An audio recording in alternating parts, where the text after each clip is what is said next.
आप सभी का मेरे चैनल पर हार्दिक स्वागत है। मैं अनुष्का सिंह आज बात करूंगी आश्रम के बारे में।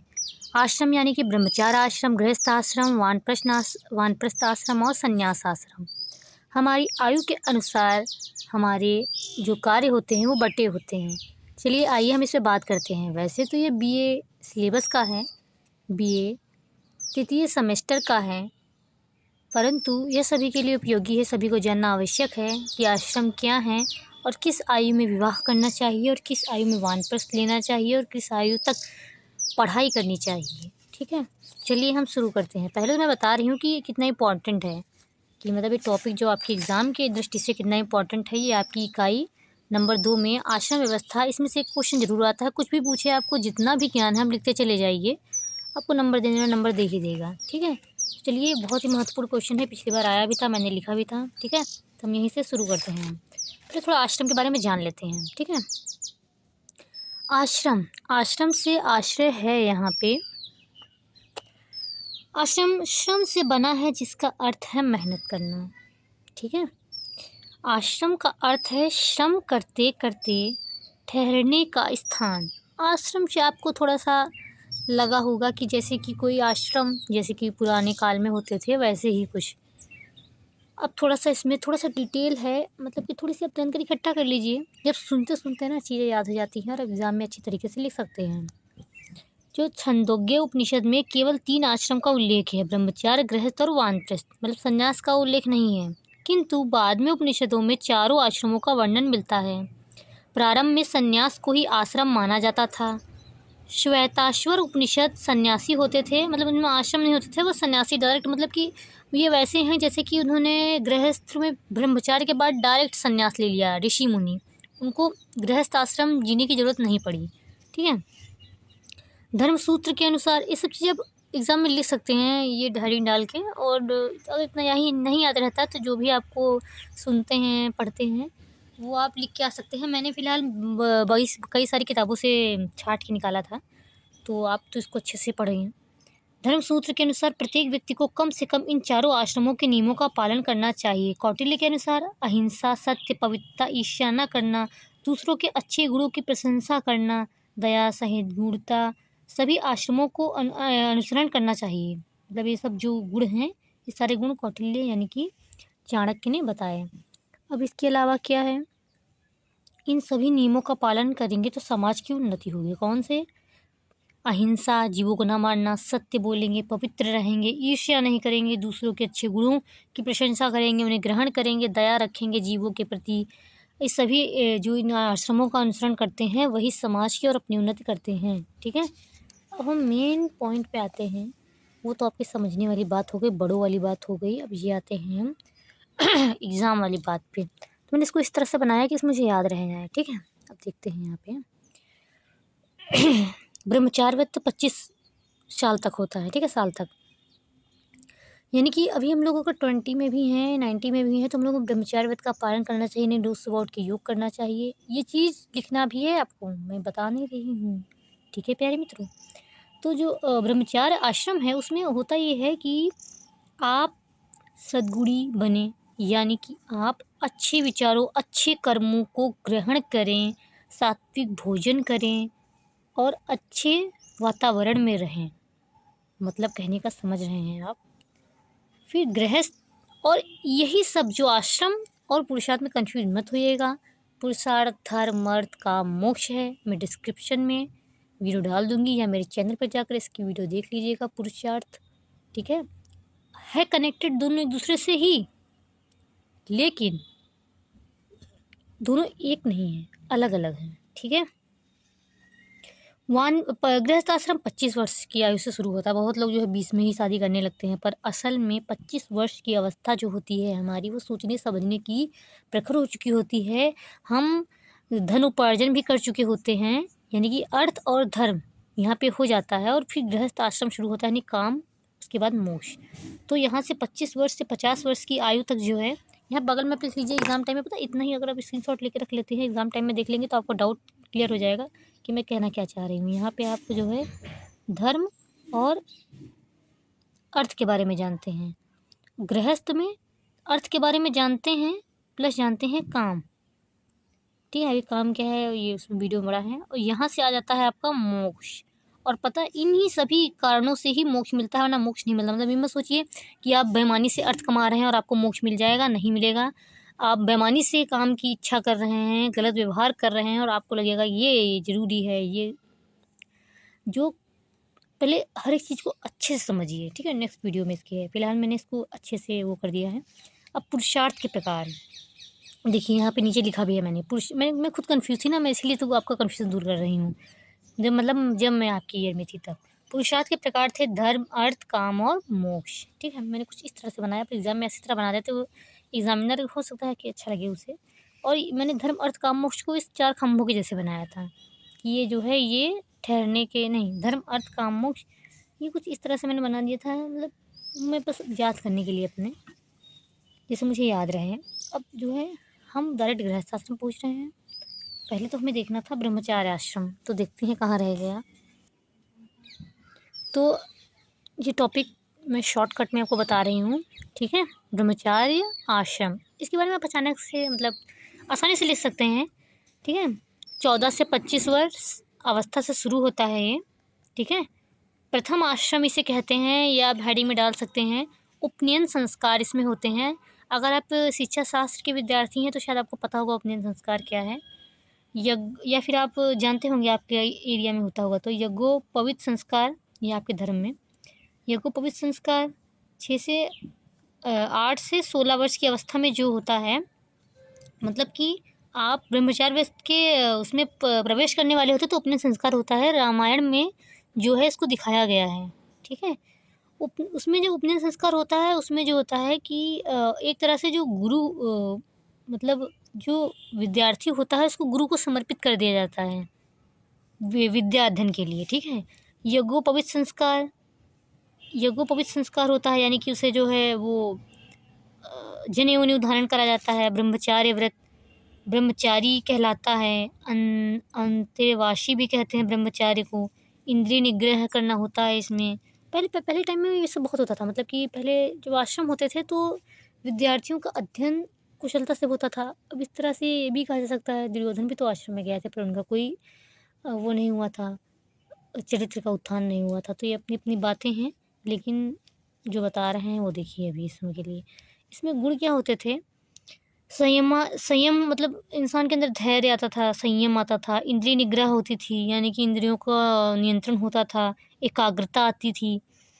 मतलब एक ही चीज़ पर ध्यान केंद्रित होता था। अगर वो पढ़ाई कर रहे हैं तो वो पढ़ाई ही करते थे, ये नहीं कि आज मुझे खेलने जाना है, वैसा कोई भाव नहीं था। सत्य भाषण था, सत्य बोलते थे, जीव हिंसा से दूर रहते थे, जीवों को मारते नहीं थे। भिक्षा मांगते थे तो उनके अंदर अहंकार भावना खत्म हो जाती थी कि वो किस जाति, किस धर्म, राजा के पुत्र हैं या किसके पुत्र हैं।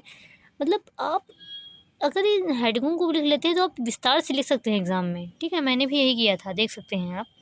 फिर ये संयम क्या होता है, इसके अलावा भी गुरु आज्ञा पालन आता है, यानी कि गुरु की आप आज्ञा का पालन करेंगे। इसका वीडियो में पढ़ा होगा शिक्षा शास्त्र के शिक्षा के उद्देश्य में, इसमें थोड़ा सा मैंने पढ़ाया है इसके बारे में, अगर डिटेल से पढ़ना चाहें तो आप। वैसे आप नहीं पढ़ेंगे मुझे पता है। गुरु आज्ञा पालन, अनुशासन, कर्तव्य परायणता, नैतिकता यानी कि अच्छे विचार, आचरण की शुद्धता, ठीक है। तो ये सारे जो अच्छे गुण हैं ये ब्रह्मचार्य व्रत के आश्रम में जो है व्यक्ति के अंदर धारण, मतलब कि बच्चे के अंदर धारण होते थे। और ये जो आजकल की शिक्षा है या आजकल का जो वातावरण है उसमें ये लगभग भ्रष्ट ही हो रहा है। बहुत कम बच्चे ऐसे हैं जो ब्रह्मचार्य व्रत का पालन करते हैं, यानी कि कक्षा 12 तक तो कम से कम सुबह उठकर 5 मिनट से 10 मिनट का योग, जल्दी तैयार होकर विद्यालय जाना, पूजा पाठ करना ज़रूरी नहीं लेकिन योग करना ज़रूरी है उस अवस्था में, क्योंकि उससे एकाग्रता आती है। और फिर विद्यालय में अध्ययन करना, लौट के आना, अध्ययन करना, ये धीरे धीरे क्षीण होने लगता है। बचपन में तो बहुत अधिक जो है माता पिता इस पर फोकस करते हैं, ध्यान देते हैं, परंतु बड़े होते होते उनके अंदर ये सब चीज़ें क्षीण होने लगती हैं। जबकि ब्रह्मचार्य व्रत 25 वर्ष की अवस्था तक बताया गया है, लेकिन ये मुख्यतः 17 वर्ष की अवस्था तक ही रहता है। उसके बच्चे जो है बिगड़ना शुरू हो जाते हैं, और अगर उन्हें इस पर भी रोक लिया गया तो कक्षा 12 के बाद वो बिगड़ना शुरू हो जाते हैं। खैर ये अपनी अपनी बातें हैं, मैं इसलिए कह रही हूँ क्योंकि मैंने इसको विस्तार से पढ़ा है, मैंने महसूस किया है, इसीलिए मैं बता रही हूँ। गृहस्थ आश्रम जो होता है, अब यहाँ से शुरू होता है उसका विवाह और बाकी के कार्य। 25 वर्ष ये अवस्था क्यों रखी गई, जबकि हमारे देश में अधिकांश लोग ब्रह्मचार्य व्रत में ही शादी कर लेते हैं? तो क्या मैं मानती हूँ कि उनका जीवन सुखी होता है? आप कभी भी अपने आस-पास पड़ोस में, ये बड़ी बातें हैं लेकिन ये ज़रूरी है क्योंकि आप एग्ज़ाम में भी लिख सकते हैं। आप कभी भी अपने आस-पास ध्यान केंद्रित करके देखिए, क्योंकि शिक्षा जो होती है वो किसी एग्ज़ाम को पास करने के लिए ही नहीं, अपितु आपके ज्ञान के वर्धन के लिए होती है। तो इसी तरह से अगर माना जाए, आप अपने आस-पास देखेंगे तो ज़्यादातर शादियाँ ब्रह्मचार्य व्रत में, आश्रम में हो जाती हैं। तो क्या उनका जीवन सुखमय होता है? मेरा मानना है कि नहीं होता है सुखमय। और जो भी शादियाँ देर से होती हैं, उनका जीवन सुखमय होता हो ना होता हो, लेकिन वो एक आश्रम को पूरा करने के बाद करते हैं, यानी कि ब्रह्मचार्य आश्रम के बाद ही वो गृहस्थ में प्रवेश करते हैं। तो गृहस्थ आश्रम 25 से 50 वर्ष। अब इसको शॉर्टकट में देखने से पहले मैं लॉन्ग, यानी कि जो अच्छे से लिखा है पीछे, मैं उस पे आती हूँ। ठीक है, हम जल्दी-जल्दी पढ़ते हैं और आप समझिए। ठीक है, पहले तो ये सब चीज़ें हैं, छोड़ो। आश्रमों की तालिका में इसका दूसरा स्थान है। इस आश्रम में व्यक्ति धर्म के नियमों का पालन करते हुए अर्थ के संचय और उपयोग, काम की परिपुष्टि होगा की ओर अग्रसर होते हैं, क्योंकि टीचर ने लिखवाया था, मैंने जल्दी में लिखा है। ठीक है, अर्थात गृहस्थ आश्रम के मूल आधार धर्म संबंधित अर्थ और काम होते हैं। प्राचीन आचार्यों ने, अभी आप पढ़ लीजिए, मैं इसको समझाऊंगी आपको, ने उनके धन और अभावों को समझा और नियमानुसार पालन और उपभोग के निर्देश दिए। कौटिल्य ने लिखा, धर्म प्रधानम, अर्थात धन ही प्रमुख है इस अवस्था में। वात्स्यायन ने अपने काम सूत्र में धर्म, अर्थ और काम तीनों का विवेचन किया। महाभारत में कहा गया कि संसार में जो कुछ धर्म है वस्तुतः अर्थ पर आधारित है। धनात् धर्मा तथा सुखम, निर्धनता पाप का मूल्य होता है। निर्धनता को पाप का मूल्य होता है। इसीलिए कहा गया है कि भूखा व्यक्ति कौन सा पाप नहीं कर सकता। खैर, पता नहीं क्या गलत सलत है, जो क्लास में बोला गया दिल्ली में, मैंने वो लिखा है। इसके बाद में है, यह तक कि बंधुओं के बीच जीवन व्यतीत करने के लिए अच्छा जंगल की तरह राह पकड़ लेना अच्छा है। हमारे धर्म ग्रंथों में 3 ऋणों में परिपूर्ण होने की बात कही गई है। देव ऋण से उत्तीर्ण होने के लिए अनेक प्रकार के निर्बल,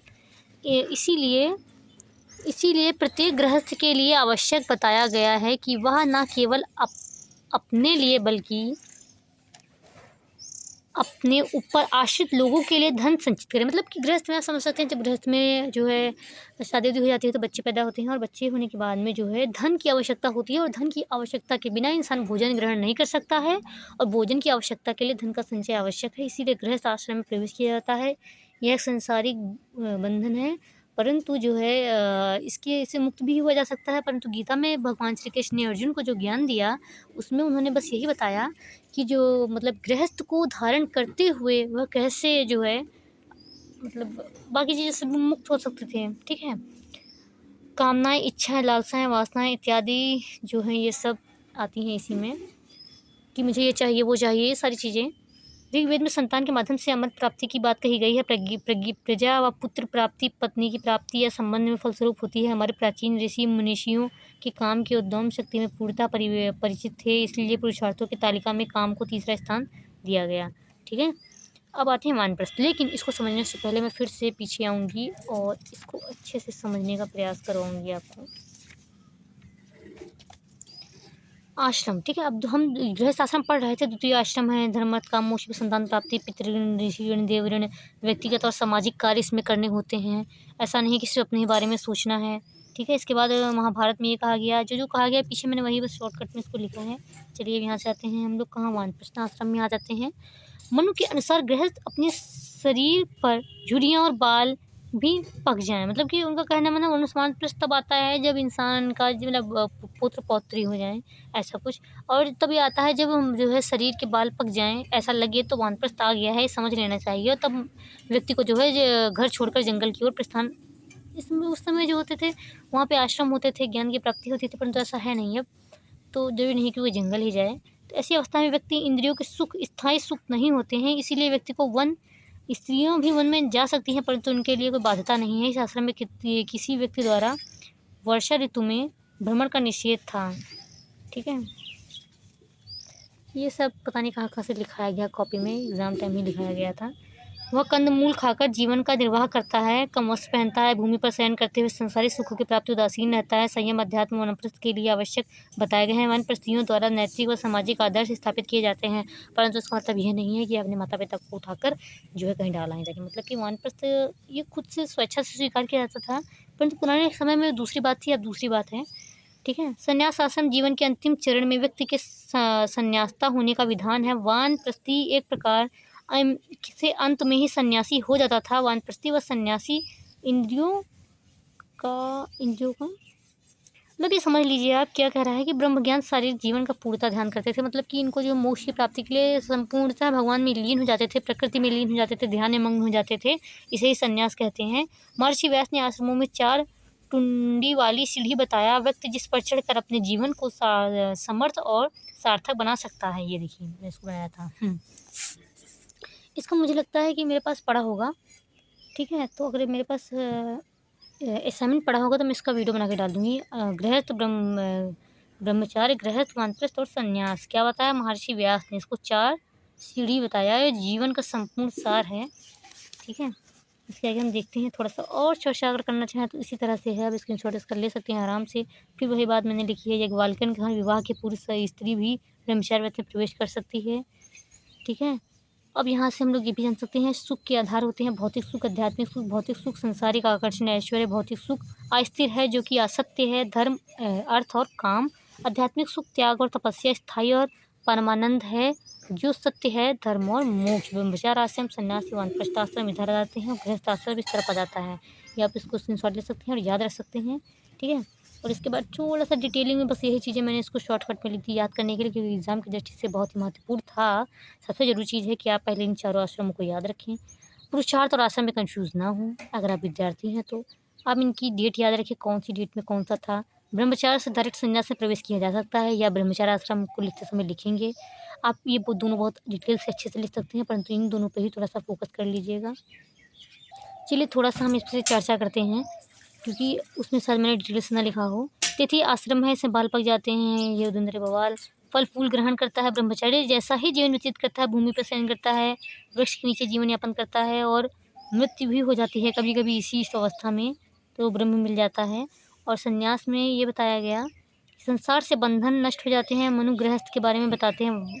याज्ञवल्क्य जो है वानप्रस्थ के बाद संन्यास के बारे में बताते हैं। किसी सहायता नहीं लिया, स्वतंत्र व्यक्ति होता है, प्रसन्नता नहीं होती, उदासता नहीं होती है, भिक्षा मांगने लगता है, प्रेम और घृणा से दूर हो जाता है। मतलब एक तरह से मोक्ष के बहुत ही करीब हो जाता है। क्या करें, जीव सहायता करता है, दया भाव रखता है, पाप नष्ट हो जाते हैं, परम गति मोक्ष की प्राप्ति हो जाती है। इन दोनों की डिटेल के लिए आप कहीं भी और वीडियो भी देख सकते हैं, ब्रह्मचार्य, वानप्रस्थ और संन्यास, लेकिन लगभग दोनों को मिक्स करके भी लिख सकते हैं। और बाकी तो मैंने लगभग डिटेल में बता दिया। बस इतना ही मेरे पास नोट्स हैं। तो आपका बहुत बहुत धन्यवाद and best of luck your examination. और जो बड़े देख रहे हैं उनका बहुत बहुत धन्यवाद। Please video like share subscribe कर दीजिएगा, क्योंकि ये जानकारी सबके पास होना बहुत ही आवश्यक है। Bye bye, best of luck, thank you, Radhe Krishna.